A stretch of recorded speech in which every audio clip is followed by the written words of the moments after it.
होगी। राहुल, बड़ी जानकारी देखिए बिहार में किसकी बहार और इस वक्त की बड़ी खबर एलजेपी आरवी से जुड़ी हुई बता रहे हैं, जहां पर आज पार्लियामेंट्री बोर्ड की बैठक होगी और प्रत्याशियों के नाम पर मुहर लग जाएगी। लेकिन न्यूज 18 के पास कुछ संभावित लिस्ट, संभावित सीटें एलजेपी आरवी की हमारे पास है, वो एक एक करके हम बताने जा रहे हैं। तो बता दें कि न्यूज 18 के पास जो संभावित लिस्ट है, सबसे पहली सीट की बात करें, गोविंदगंज से राजू तिवारी चुनावी मैदान में उतर सकते हैं और ये वही गोविंदगंज सीट है जिसके लिए तकरार लगातार देखने को मिल रही थी। गोविंदगंज की सीट की अगर बात करें तो ये बीजेपी की सिटिंग सीट है, लेकिन बीजेपी ने इस बार त्याग किया है चिराग पासवान के लिए। दूसरी सीटों की अगर बात कर ले तो अरवल से सुनील यादव, गायघाट से कोमल सिंह, ओबार से प्रकाश चंद्र, ब्रह्मपुर से हुलास पांडे। ब्रह्मपुर को लेकर भी चिक जारी थी, जो ये सीट अब एलजेपी आरवी के खाते में जाती हुई दिखाई दे रही है। इसके साथ साथ लालगंज से संजय सिंह, सिमरी बख्तियारपुर से संजय सिंह या रितेश रंजय उम्मीदवार हो सकते हैं।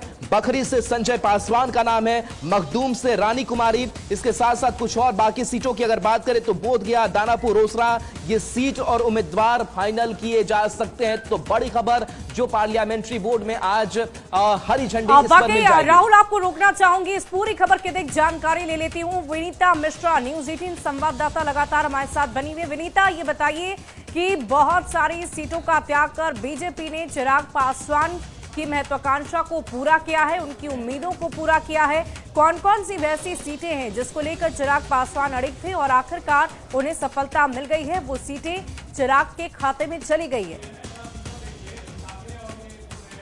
बिल्कुल शुभी, और साफ तौर पर जो सीटों का आंकड़ा है वो दर्शा रहा है कि जिस तरीके से चिराग पासवान कहते हैं कि वो मोदी के हनुमान हैं, शायद उसी की बात रखी गई है और चिराग पासवान अपनी सीटों पर अडिग थे और शायद उनकी बात को एनडीए ने मान लिया है और उनकी जो सीटें हैं वो अब बढ़ी भी है। जो सूत्रों के हवाले से जो खबर आ रही थी कि 22 सीट बीजेपी की तरफ से चिराग पासवान को ऑफर किए गए थे, लेकिन लगातार बातचीत का दौर जारी रहा और वो आंकड़े बढ़े हैं। सूत्रों की माने तो ये आंकड़ा 27 से 29 तक पहुंच सकता है। यानी चिराग पासवान वो लगातार 5 लोकसभा सीट उन्होंने जीती थी, 30 सीटों की मिनिमम वो डिमांड कर रहे थे।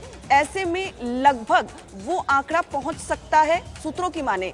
और कई ऐसी सीट, क्योंकि चिराग पासवान लगातार कह रहे थे कि मुझे क्वांटिटी नहीं बल्कि क्वालिटी की सीट चाहिए, तो क्वालिटी की सीट भी, जैसा कि गोविंदगंज की अगर हम बात करें तो बीजेपी की सिटिंग सीट है और ऐसे ही कई और सीट है जो बीजेपी की सिटिंग सीट है। बावजूद इसके चिराग पासवान लगातार